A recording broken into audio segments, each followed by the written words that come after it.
जय श्री राम। मेरा नाम दीप्तांशु गौतम है।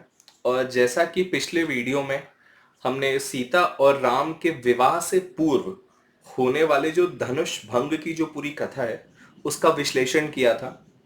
और ये देखा था कि जैसे जो प्रचलित कहानियां हैं, जैसे बहुत सारे टीवी सीरियल में, यहाँ तक कि बहुत ही प्रचलित जो रामानंद सागर का जो रामायण है उसमें भी, और अलग अलग नाट्य में और काव्य में, यहाँ तक कि रामचरितमानस में भी जैसा पूरे स्वयंवर का पूरा दिखाया गया है वैसा हुआ नहीं है। वाल्मीकि रामायण के अनुसार सीता स्वयंवर हुआ ही नहीं था। अगर मेरा पिछला वीडियो नहीं देखा है तो मैं आप लोगों से विनती करूंगा और आप लोग को मैं बोलूंगा कि कृपया करके पिछला वीडियो जरूर देखें और इसके बारे में और इन्फॉर्मेशन उसमें दी हुई है। तो चलिए कहानी को आगे बढ़ाते हैं। तो कहानी अब इस मोड़ पे पहुंच चुकी है कि राम, लक्ष्मण और सीता, इन लोगों को वनवास हो चुका है। ये लोग वनवास गमन के लिए, वनवास गमन हो चुका है इन्हें।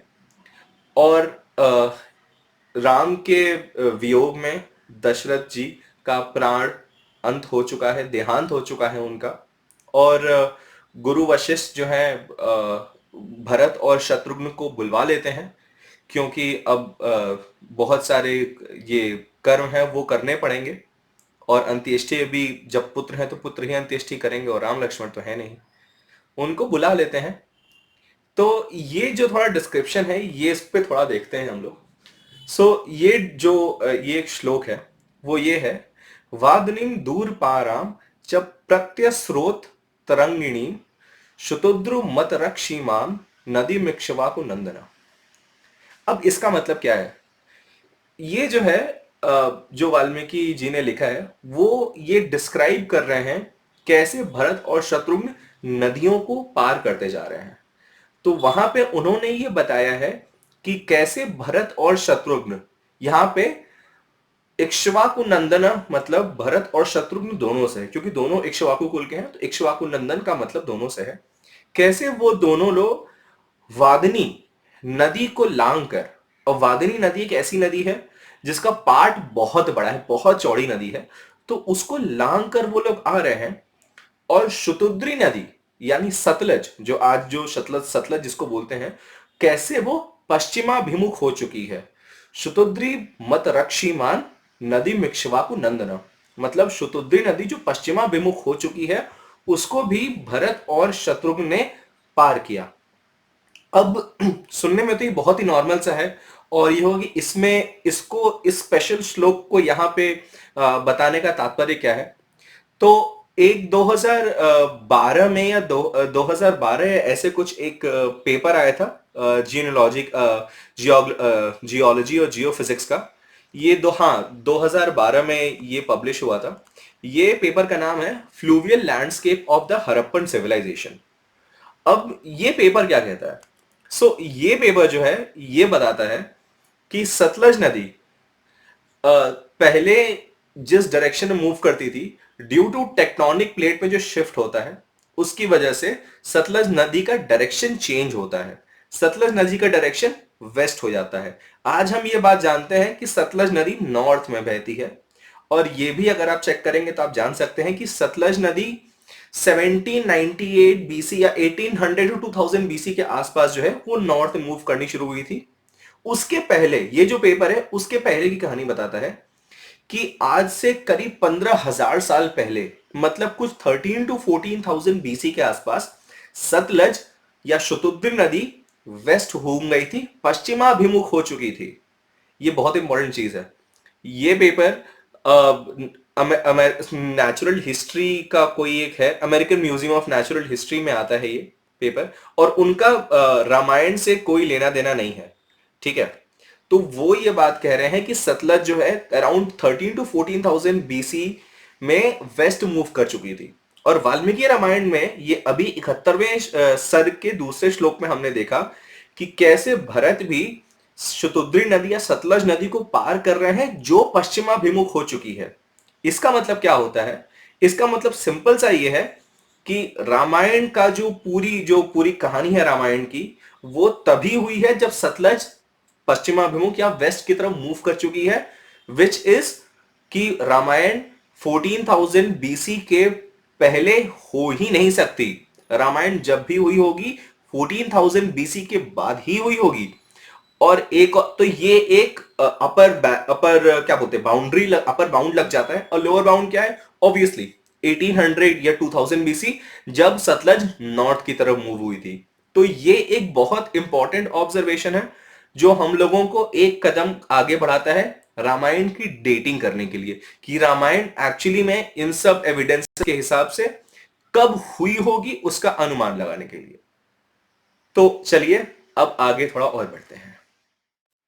तो कैसे हमने अभी देखा है कि शतुद्री नदी पश्चिमाभिमुख हो चुकी है और भरत उसको क्रॉस कर रहे हैं। इसका मतलब यह है कि 14,000 बीसी के पहले तो रामायण नहीं हो सकती। सो यहां से एक और भ्रांति मिटती है। जैसे कि लोगों का ये बहुत मान्यता है कि रामायण जो है जो त्रेता युग में हुई थी वो 4,32,000 साल पहले हुई थी। तो वो भी यहां से क्लैरिफाई होता है, क्योंकि 4,32,000 साल पहले सतलज तो छोड़िए, सरस्वती नदी भी नहीं थी। तो ये भी चीज वहां से क्लियर होती है। तो चलिए कहानी को आगे बढ़ाते हैं। यहाँ पे एक और चीज हम लोग को देखने को मिलती है, बहुत इंटरेस्टिंग है ये। और ये बहुत प्रचलित कहानी है जो मैंने शायद आप लोगों ने भी सुनी होगी, कि कैसे लक्ष्मण 14 वर्ष तक सोए ही नहीं थे।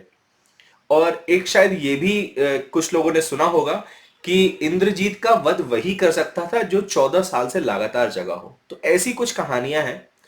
तो एक्चुअली अयोध्या कांड में ही एक श्लोक है जो ये कहता है कि अथ रात्रायाम व्यतीताया मव सुप्त मनंतरम प्रबोधया मास शनैर लक्ष्मणम रघुपुंगव। सो इसका मतलब ये है कि रात्रि बीत जाने पर जो रघुकुल शिरोमणि श्री राम है वो स्वयं उठे और उन्होंने सोए हुए लक्ष्मण को धीरे से जगाया।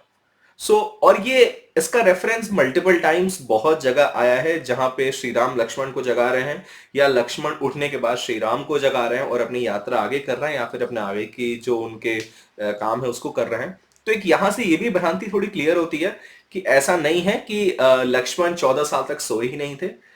ऐसा पॉसिबल नहीं है। और वाल्मीकि रामायण में भी ऐसा कहीं नहीं लिखा, बल्कि वाल्मीकि रामायण में ये लिखा हुआ है कि वो लोग आराम से अपना नॉर्मल लाइफ बिताते थे, जितना मतलब जंगल में पॉसिबल था। तो चलिए अब आगे बढ़ते हैं कि यहाँ पे वो लोग चित्रकूट में जाते हैं। और चित्रकूट में जाने के बाद वहां से आगे जब बढ़ते हैं तो वहां पे पहली बार ऋषि वाल्मीकि से उनकी मुलाकात हुई है, जहां पे उन्होंने पूजा वूजा किया है। और वहां से फिर एक बहुत ही स्पेसिफिक श्लोक है जिसका जिक्र मैंने बहुत ज्यादा सुना है लोगों में, और ये भी एक बहुत बड़ी भ्रांति है लोगों में। मैंने बहुत ज्यादा लोगों को ये बोलते हुए सुना है कि श्री राम ने वनवास के समय मांस का भक्षण किया था और मांस खाते थे। तो इस पे भी मैं एक चीज बोलना चाहता हूं कि वो कहां से बोलते हैं, पहले वो देखते हैं, उसके बाद हम देखेंगे कि उसका अर्थ क्या है। तो ये भी जो है अयोध्या कांड में जो है आपके सर्ग 56 का श्लोक 22 है। वो ये कहता है कि ऐणेयम मांस माहत्य शालम यक्ष्या महेवयम कर्तव्यम वास्तु शमनम सौमित्रे चिरजीवी भी। यहां पे जो ऐणेयम मांस महात्य है ना, इसका मेरे ख्याल से कुछ लोग ये गलत मतलब निकाल लेते हैं। यहाँ पे मांस माहात्म्य से मतलब लोग ले लेते हैं कि वहां पे मांस का उन्होंने भक्षण किया था वाल्मीकि के आश्रम में, जबकि ऐसा बिल्कुल भी नहीं है। यहाँ पे जो ऐणेयम मांसम का जो अर्थ है वो गजकंद नामक एक फूल होता है, एक कंद होता है, उसका गूदा जो होता है ना, जो पल्प होता है उसका, वो होता है। वहां पे ऐणेयम मांसम का अर्थ वो है, ना कि मान से मतलब है। क्योंकि राम के वनवास के होते वक्त उन्होंने माता कौशल्या से ये भी कहा था कि राजभोग वस्तुओं का वो अभी त्याग कर रहे हैं और मुनि की भांति कंद, फूल और फलों और मूलों से के साथ ही जीवन निर्वाह करते हुए 14 वर्ष व्यतीत करेंगे। तो ये भी जो है बहुत पहले ये श्री राम ने कौशल्या जी से बोला था। और पूरी रामायण में हमने कहीं भी एक भी एविडेंस ऐसा नहीं है जो ये बोल सके कि श्री राम ने जो शपथ ली है उससे वो अगेंस्ट गए हैं। तो कोई एक स्पेशल इंस्टेंस पे जहां पे कि आपके पास ऑप्शन है, एक जो आपने प्रतिज्ञा ली है उसको पूरा करने की, उसको छोड़ के आप कुछ और करें, ऐसा करने का लॉजिक कहीं नहीं दिखता है। इसलिए ये मानना भी सर्वथा अनुचित है कि प्रभु श्री राम ने उस समय या अपने वनवास के किसी भी समय में किसी मांस या किसी भी तामसिक भोजन का सेवन किया था। तो ये भी एक थोड़ी भ्रांति है जो यहां से अगर पढ़ने तो पढ़े से थोड़ा दूर होती है। मुझे लगता है कि आज इसमें काफी कुछ जानने की चीजें मिली हैं। तो मैं एक बार फिर से आप लोगों से हाथ जोड़ के ये विनती करूंगा कि जो भी प्रचलित कहानियां हैं उनकी जगह जो वास्तविक वाल्मीकि रामायण की जो कहानियां हैं अगर वो प्रचलित की जाए तो बहुत सी भ्रांतियां, बहुत से विलेंस के बारे में जो महिमा मंडन होता है वो क्लैरिटी मिलेगी। लोग धर्म की सूक्ष्मता को जानेंगे। और ये सारे वीडियो बनाने का उद्देश्य भी ये है कि लोगों को तक सही जानकारी पहुंचे। तो चलिए अगले वीडियो में आपसे फिर मिलेंगे कुछ ऐसे ही रोचक तथ्य और कहानियों को लेकर। जय श्री राम।